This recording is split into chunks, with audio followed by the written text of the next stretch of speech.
Ahora vamos a hablar con el doctor Pedro Beckenstein, vamos a hacer la columna de neurociencia y hoy me preparó el tópico al que se va a referir, dice genética versus ambiente, supongo que versus medio ambiente o versus ambiente. Sí, versus ambiente. ¿A qué te referís? Me refiero a que había en los años 1930 y los 40, inclusive en los 50, había un debate bastante grande entre los científicos del comportamiento. Por un lado estaban los etólogos, que eran los que estudiaban... Etólogos, los que estudiaban el comportamiento de los animales en su ambiente natural, que decían que la mayoría de los comportamientos de los animales estaban genéticamente determinados y que no aprendían mucho los animales.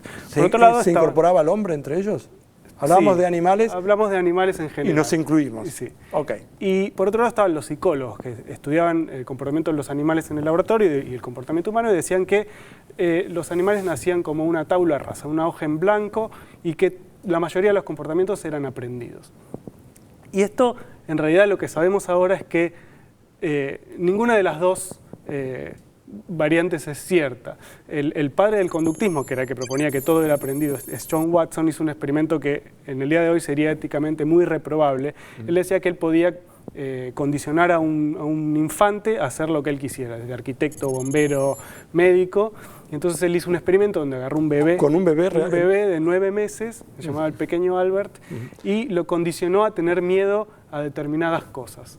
Por ejemplo, a una rata o a un conejo, cada vez que aparecía una rata le hacía un sonido muy fuerte, le pegaba un caño con un martillo, entonces el bebé, que antes no le tenía miedo, empezó a tenerle miedo. Entonces era como su evidencia de que él podía condicionar a un ser humano. ¿Terminó preso el científico este? No. En esa época todavía se podían hacer esos experimentos. ¿Qué año era esto? Esto es en 1940, alrededor de 1940.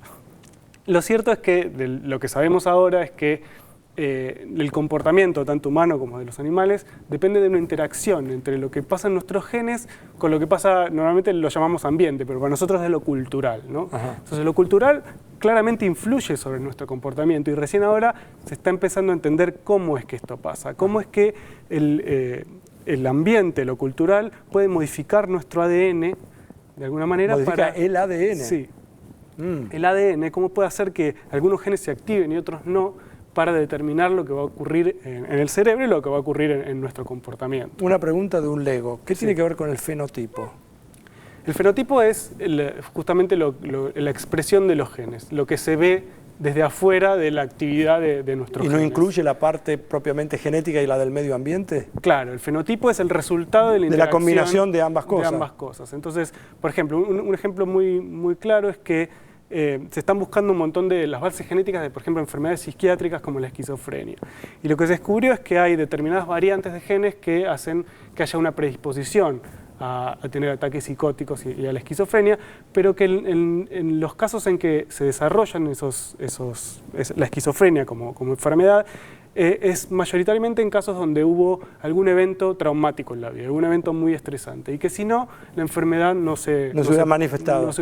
Entonces es una clara interacción entre una predisposición genética, algo que está codificado en el ADN, y algo que pasa en la vida, que podría pasar o no, y que las dos cosas confluyen en la determinación de un fenotipo, en este caso una enfermedad. Bueno, yo creo que el hecho de que haya tantos ejemplos, o lo sabía, de, por ejemplo, un padre es médico, que el hijo sea médico, un padre es abogado, o sea, es de una familia de abogados, es de una familia de arquitectos, y esto en alguna parte, si no está condicionado, bueno, salvo que pero alguna vez hubo un primero arquitecto entre todos los arquitectos, o sea que genéticamente es poco creíble que eso se trasvase generacionalmente. Sí, desde afuera. Sí, lo que se hacen en esos casos para estudiar ese tipo de cosas, cuánto influyen los genes y cuánto influye lo cultural o el ambiente, se hacen experimentos de lo que llaman de gemelos. Básicamente se estudian los gemelos, si dos gemelos que crecieron en el mismo ambiente se dedican, por ejemplo, a lo mismo o tienen las mismas enfermedades. ¿Y qué se descubre?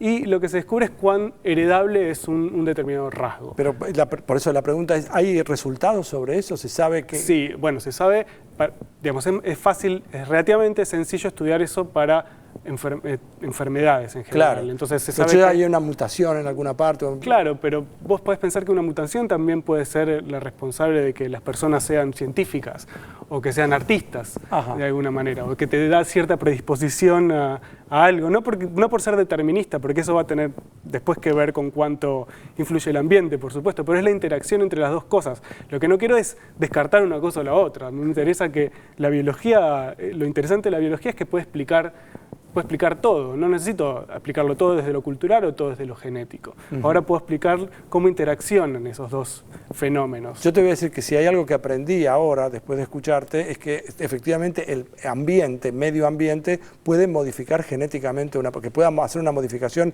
en el ADN de las personas. Sí. Por lo menos para mí es una novedad. Eso es lo que ocurre. El ambiente, lo que, digamos, la cultura o el ambiente lo que hace es modificar cómo se activan o se inactivan los genes. Se hacen pequeñas modificaciones químicas en el ADN, no se cambia la secuencia, esto A, T, C, G, eso no es lo que cambia. Lo que cambia es que se hacen algunas pequeñas modificaciones químicas que hacen que ese ADN, ese gen, por ejemplo, pueda activarse o inactivarse, o cuán activo está ese gen.